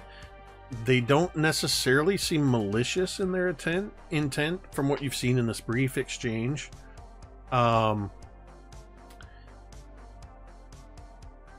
You also do notice, before they disappear around the corner heading to their next class, as you're watching them, whether you intended to or not, you're lingering a bit on the retreating figure of Victoria, who does seem to be almost exaggeratedly emphasizing her feminine walk. The skirt seems to be swishing just a little bit more. And right before they disappear around the corner, you see Victor glancing over his shoulder, kind of like, and just gives you a little bit of a smile and just kind of the upward nod. Like he saw you watching his sister walk away. Oh. I don't like it. That's giving me the ick. Visceral ick. And Well, I wasn't going for ick, but I mean, No, if God you're bless. No, it wasn't you. It's their. No, Okay. they got a fucking Jamie and Cersei thing going on, and I don't fucking so- like it. I'm not going to tell you how to interpret things, but I did not intend for it to be No, quite it's that okay. vibe. Sorry. It's more just, yeah. I mean, it's still, there's still a creepy factor to it that the brother's It's like, fine. hey, you're checking out Just my not that sister. creepy. Yeah, it's cool. Okay. But I I will designed them to say, be interesting. So I will say, because of the D100 roll and how close you got to what I rolled, you can't quite put your finger on it. But there is something peculiar about them. okay, all right. Well, maybe upon next, next viewing, I'll spend a pop and ask a more defined question. Next viewing. He's already planning on the next time he's going to watch Victoria in the Halls. I didn't mean that. The next interaction, dear Lord. No, Oh, just God. next time they talk. Yeah. It was the use Sorry, of the next viewing. I know what you're talking No, about. I I'm don't sorry. even I know. got you. I don't even know Alright. who got us started on this I- grotesque did. track. You did. I've had 3 nights I don't of really, remember really that. bad. I've had 3 nights in a row of bad sleep, and I'm coming down with something. So please forgive my word choice. well, Like a fever dream. This is the best. let's find out what's going on in photography with Oak.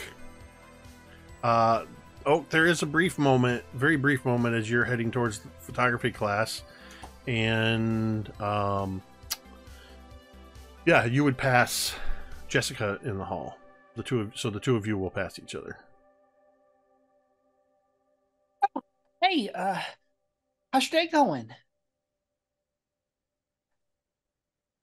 Shakiti, absolutely. This looks like a little. God, the suspense. A little bitch, a little annoyed, a little. Go ahead. Looks like a little Weird was prick. Jessica looks a little.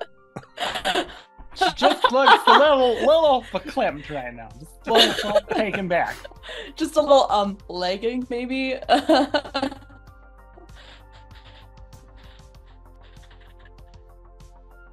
Um, Jessica looks like she's buffering, so you can go first. okay. So far things are okay. Coop and I killed it in gym class. That was awesome. And oh, you're coming from photography. How was that for you?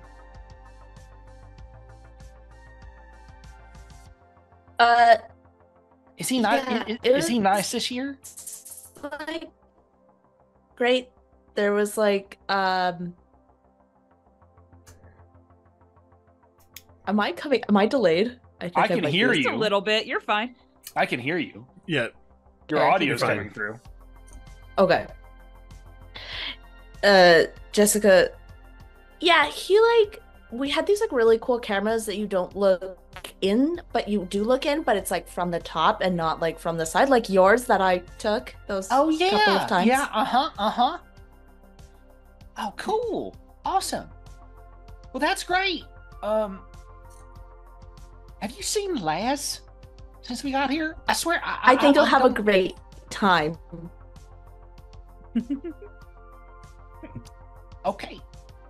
Okay. Um, I'm looking forward to it.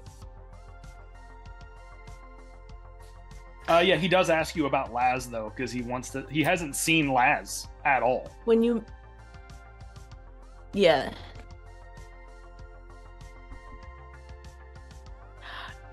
Yeah, when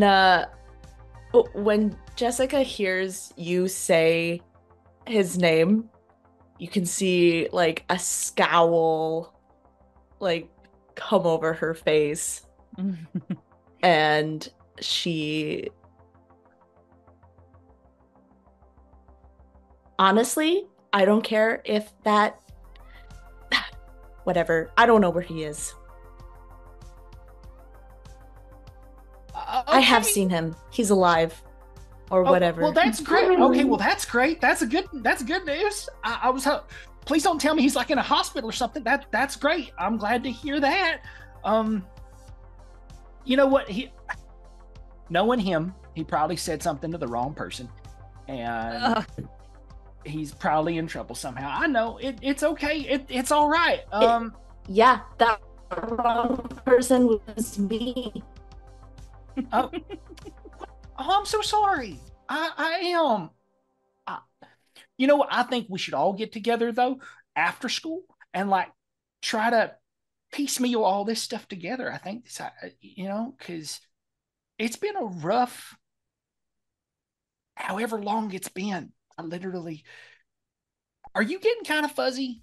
Because I'm getting kind of fuzzy, and like, there's pieces that maybe it's just because I worked up a sweat in gym class. And maybe I'm just a little fuzzy from getting hit by all those dodgeballs, but I think we need to talk about things. And she pauses. She's like, "Can you like talk to Rosie?" Yeah. Why do I need to talk to Rosie though? She like, well, I will too, but like. Oh wait, no, never mind. Jessica was not there for that conversation. Disregard. Rewind. Never mind. No one needs to talk to Rosie ever. No, no one needs to talk to Rosie. Rosie's fine. I mean, I will if you want me to. That's fine. Jessica's like, no, we should all get together, hang out, talk. I think it's like important. It is. Yeah, I agree. It's nice to see you though. It really is. She like ruffles Oak's hair. Yep. Which is damp. From the shower from gym class. Yep. Oh, God. And then she immediately regrets that. It smells like Irish Spring. Chad, were you there at lunch when? Yes. I was at the table when you asked. Yes. All right. So he would know. He would be aware. So you could tell. What do you call it, Jess? That we were planning. Some of us were planning on meeting up tonight. I mean, yeah, some of us were planning on meeting up tonight. I don't know if I think Rosie's got some practice or something, but I'll ask her. I'll definitely ask her, see if I can convince her to come with us. Okay, I'll try that. How about Billy? I've seen him at lunch, but like, how are you feeling about all that? You see, like, Jessica just kind of like smile, like a little bit, like this, like kind of almost like sheepish. She's like, well, like, or whatever. It's fine. It's nothing. I have to go to class. Okay. I think I hear the bell. Okay. Yeah, I'll let you go. But yeah, it's good to see you. Maybe Maniac Pizza. Maybe we could try to do that. She like, you see like her swish her big long ponytail behind her as she Good nods. day to you, sir. A nearby child gets whacked in the eye. They're blind. But yeah, she nods to Oak. Nice. Okay. So he kind of like feels invigorated just by being able to see like another friend, like just seeing another friend that is after all the stuff, especially also after getting basically a death threat from the bully from last time. Yeah. Can I insert something here, Jake? Yeah. Yep. Feel free, buddy. All right. So there's got to be at this moment, as Oak and Jessica are in the hallway, just stopping and having a conversation. Such different pillars of the school and age and grade. There is gotta be some kind of talk going on about what the hell is this. That bitch Meredith Haas sees it for sure. So actually, when they do separate, And Jessica, you start heading upstairs. You go up the stairs and you get to the landing before it turns and heads up the next flight. And Holly Nash is standing there. Oh. And she just kind of looks at you with a puzzled look and goes, "Were you just talking to a second year? Is that like do you have a little brother or cousin you didn't tell us about?" Hey girl, yeah, it's like, you know, when like the school like pairs you up with like a little kid Is he like to like teach them and stuff. Is it It's like for like extra credit and like a like big sister thing? yeah, like volunteer. To like make a wish? Oh. Yeah. That's so sad, but also so nice of you. And she gives one of those like false empathetic looks as she kind of looks in the general direction of where Oak was and just goes, "Oh," and then just says, "All right, well, we're gonna be late," and just heads on away up the stairs. You don't even have the next class together. It seems pretty obvious that she hung around on the landing waiting to talk to you because she saw you talking to Oak. Yeah. Jessica smiles though because she kind of smiles for an instant because, you know, she outpaced Holly. But then you can see her, she kind of looks back at Oak and like she feels really bad. Like you can see that this like look of like guilt comes across Jessica's face, like talking about Oak like that. But she like shakes her head again and she goes to her class. As you head off up the stairs, the camera's going to stay and go back to Oak, heading into photography class. And during class, Oak, you get similar overview instructions talking about what the year is going to bring and talking about the different kind of cameras and all that kind of stuff. And when he gets to the part where he's talking about Ansel Adams, he's explaining how Ansel Adams would use a metronome to keep count of how long to expose pictures for, how long to leave them in the solutions, things like that. Mr. McDowell walks over to his desk where he has a metronome, and just as emphasis, he nudges it, and it starts going.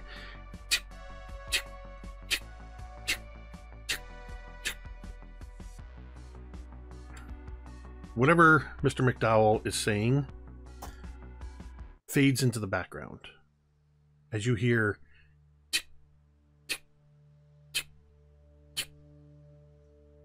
and you hear other sounds beginning to accompany that ticking sound.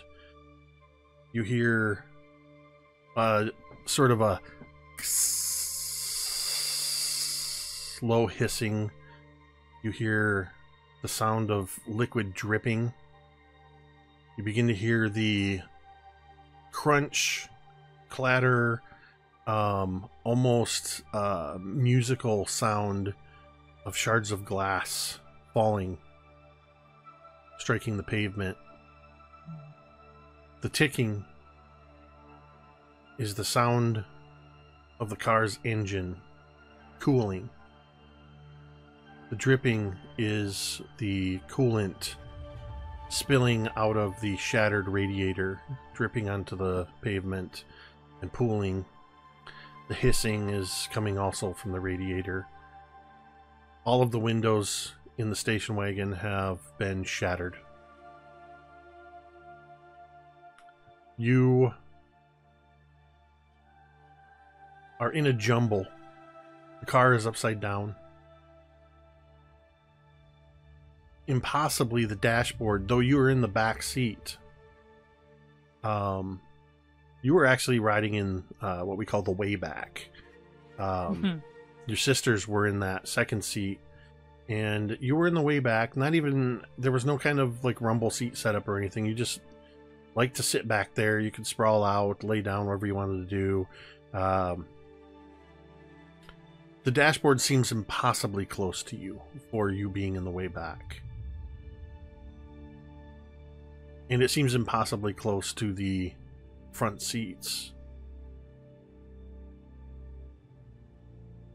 There's darkness outside that is illuminated by flickering orange and yellow flames coming from somewhere you can't see, but it's causing some illumination and reflection on the pavement.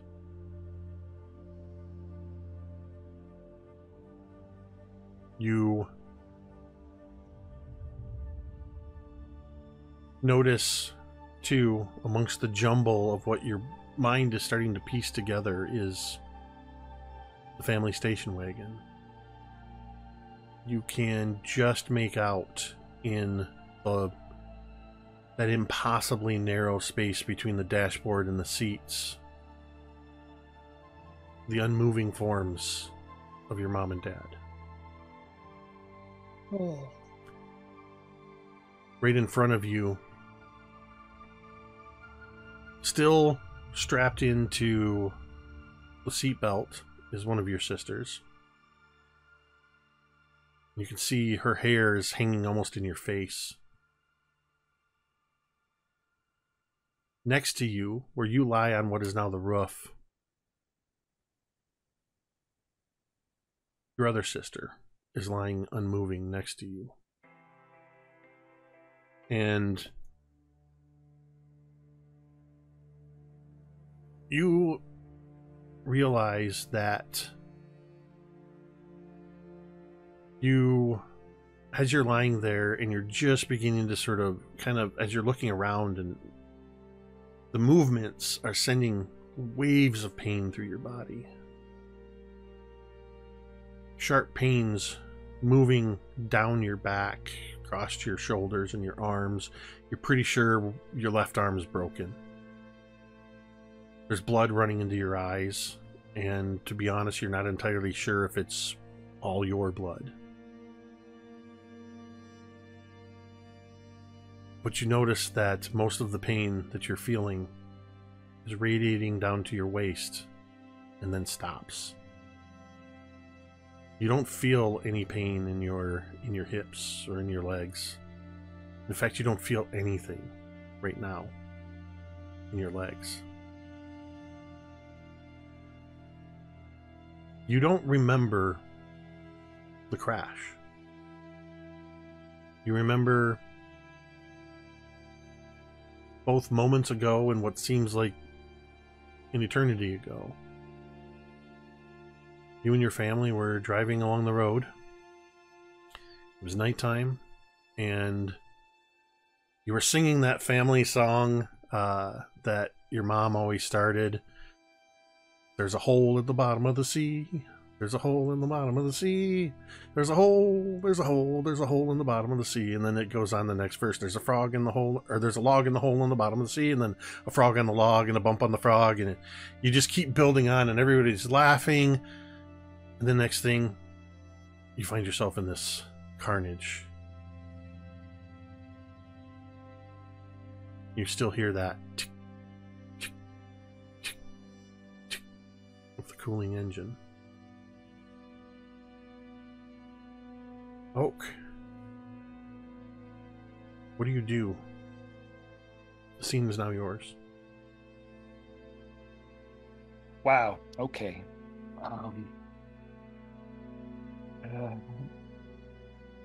Oak staring at his hands, and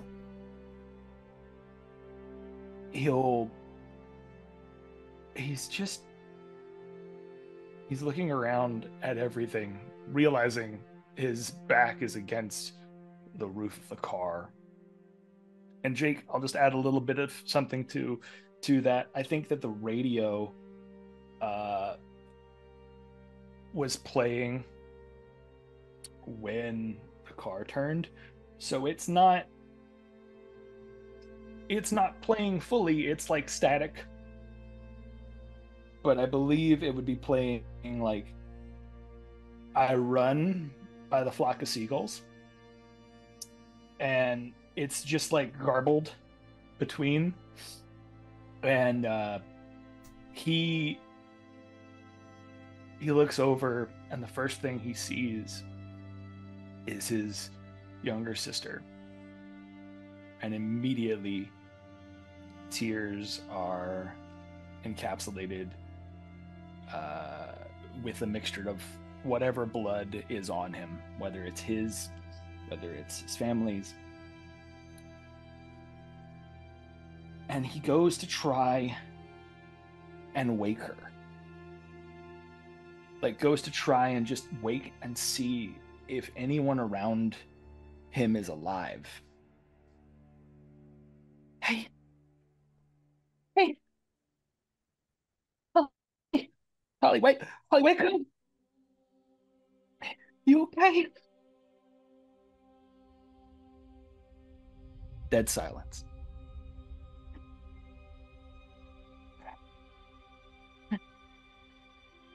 He'll now turn over onto his stomach. He can't feel his legs. And he will attempt to... He looks upside down at his parents in the driver's seat. And he's just bawling.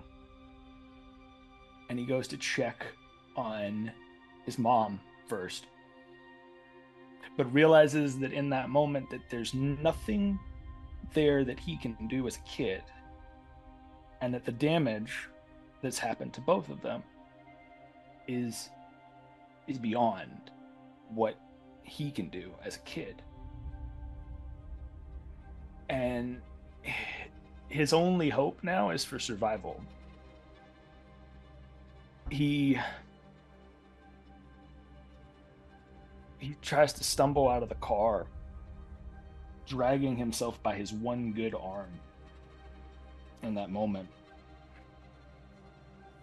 And he pulls himself out of the passenger side window and just lays there outside of the car. As you exit the car, crawling on your belly, struggling against your broken arm and your unmoving legs, you know you're cutting your hands and your arms on the glass that seems to still be raining down around you. And there's that still that tick, tick, tick, tick. You hear another sound, soft, like the crunching of extra cold snow in the winter when you're taking those first few footsteps, like the rustling of dry leaves in the autumn. And you realize what you hear are footsteps slowly walking towards you, and the sound you hear is the broken glass crunching underneath. Somebody is walking towards you. You've come out on the passenger side. Whatever is causing the fire is on the driver's side, so it's casting this side of the car in shadow. You can just make out a pair of some kind of black shoes, dark pants, and as you start looking upwards, just the movement of your head starts to make you dizzy. You can hear the rapidly approaching sound of sirens. And as you're still trying to look up, you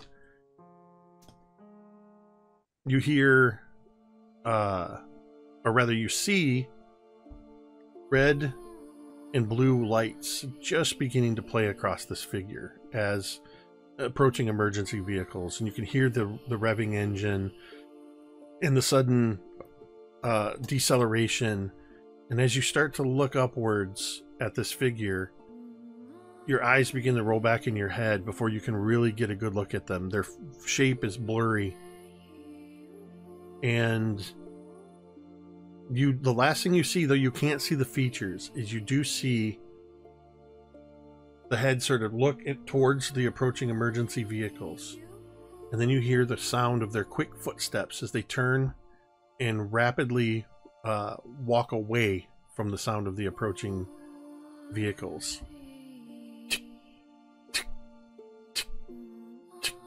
The metronome ticks on Mr. McDowell's desk. Jake, Yes. I will interject here. Yep. As the metronome ticks, I think we see a juxtaposition of the two sequences that are happening. We have a juxtaposition of the car crash that's happening right now. And then as he's looking around at other things, you see the other iteration, the happiness, the joy, the little things, the family vacations, the little things like Bree teaching him about D&D, the little things like Holly like coming up with worlds with him and enjoying like reading books to her and things like that, like just little things that like brought him joy, things like his dad taking him to a Baltimore Orioles game, just like little things that are like flashing before him intermittently between the horrible of iteration and iteration, kind of overlapping on top of each other. But it's like done in like the photography shutter, like every time the metronome clicks, it's like a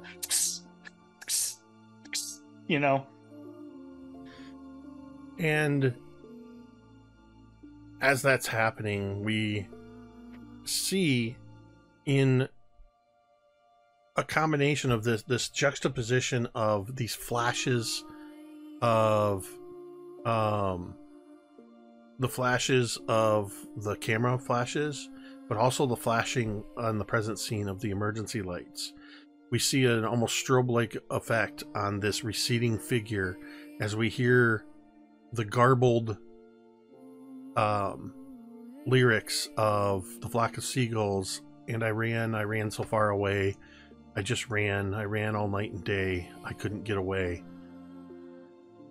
And you feel a hand on your shoulder. It's a firm, large hand, but somehow comforting. And as you blink your eyes, you see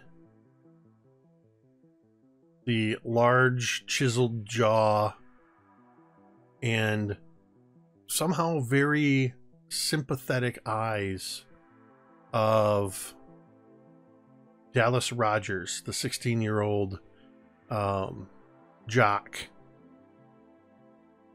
He's huge. He's muscular. He's known as a multi-sport talent for the Bucks. He's a wrestler. He plays baseball. He plays football. He has a reputation as, kind of the dumb jock. He likes to, he's just as likely to be seen in any one of his games, usually winning or helping the team to win, as he is to be elbows deep in the engine of his vehicle, tuning it up. But right now what you see is genuine concern as Dallas looks at you and says, "Hey, you all right?"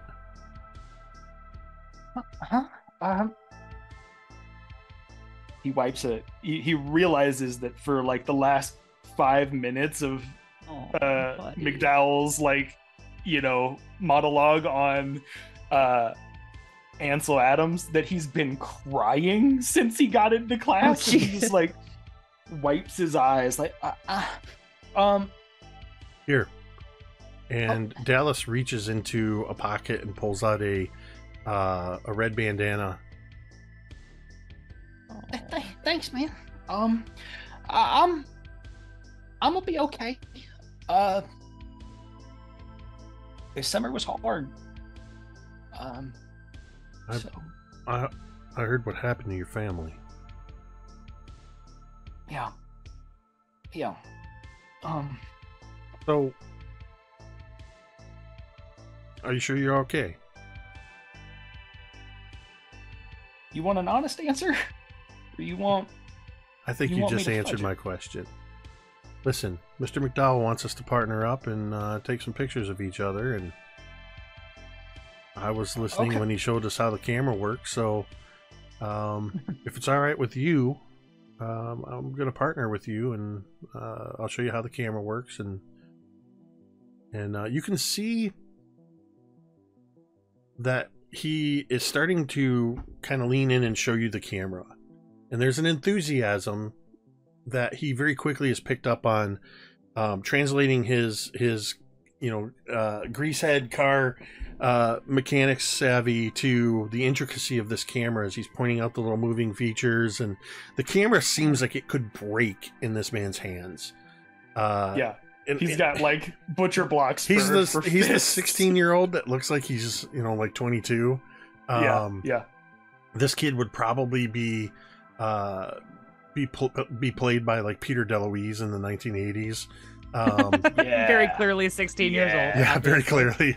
He already has colleges scouting him. Yeah.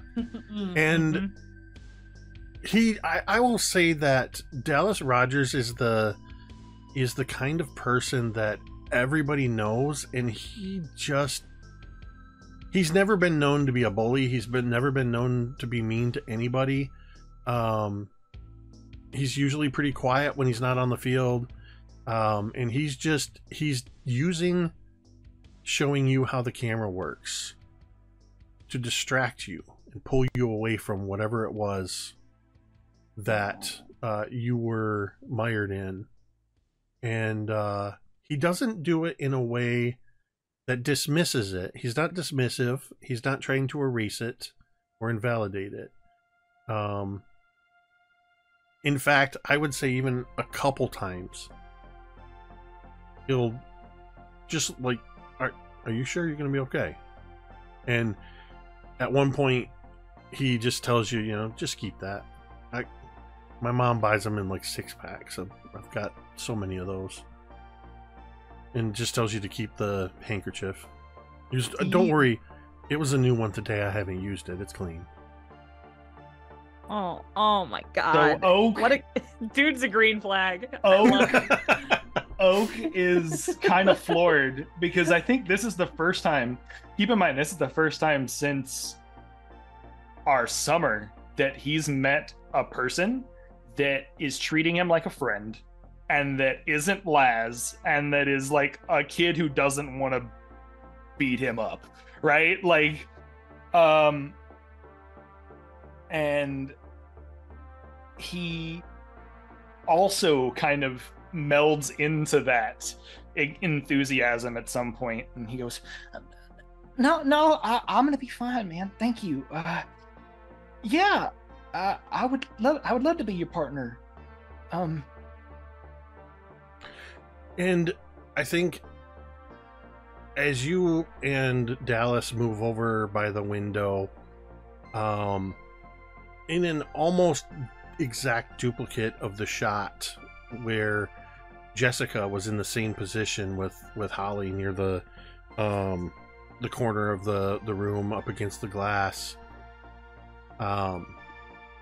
we see Dallas kind of telling you, yeah, move closer to the window, and he's lining up the camera to take the shot. He's like, oh yeah, this is going to be really good.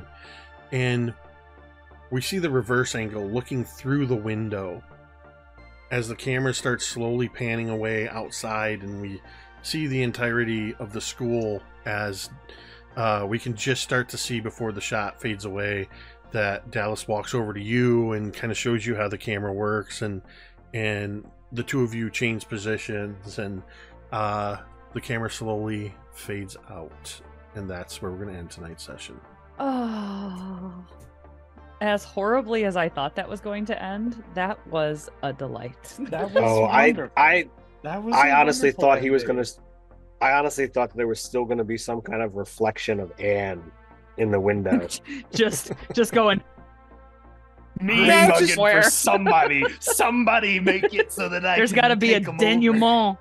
I wasn't sure exactly where we were going to end because we got a late start, and you never know, what's going to happen. I don't know what's going to happen in each person's scenes. We do so much randomly, that all I knew was I had in mind that the metronome was going to be a transition, and that Oak was going to have a flashback, and That's the best though. and learn something. And I knew that.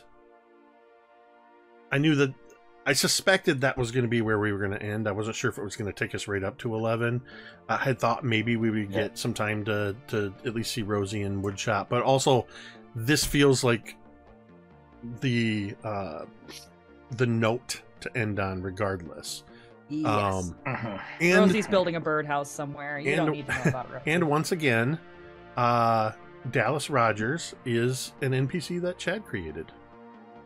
I took his base description, and I wanted the most unlikely person to be the person that is there for Oak, instead of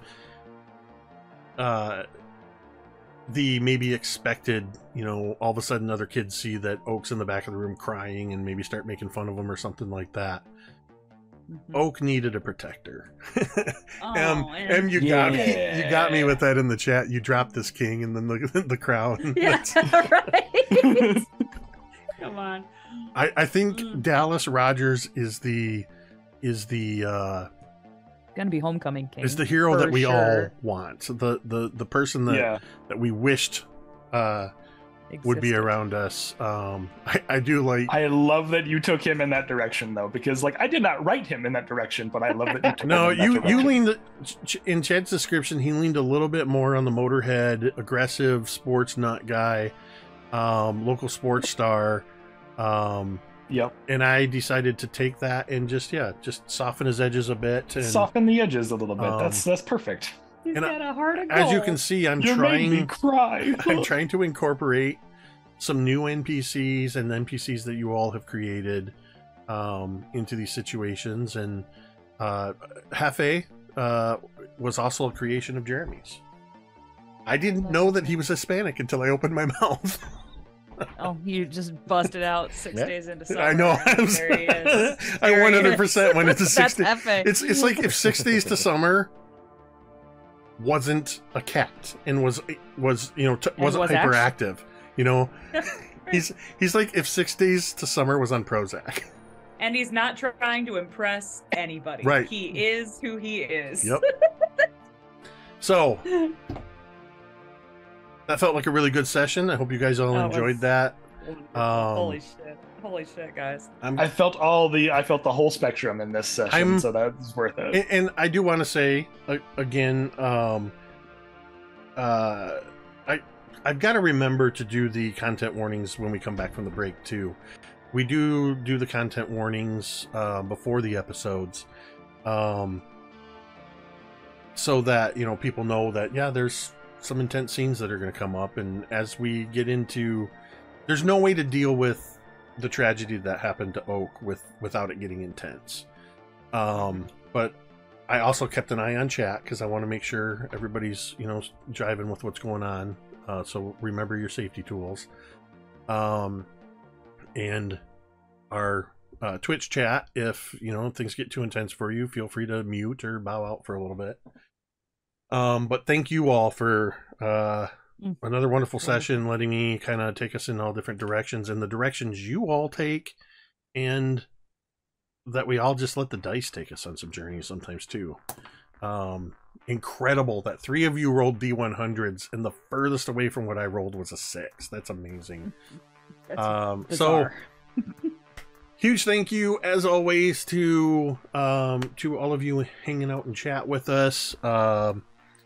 Whether you're participating in the chat, watching quietly, lurking in the background, or maybe you're watching on VOD later, we always appreciate and hope that you enjoy what we're sharing with you. We like to play together, have fun, make these go on these journeys with these characters, and it's an extra bonus that we get to share it with others of you that can, vicariously experience our table through us. Thank you to those who support the channel through bits and subscriptions and all that. It means a lot.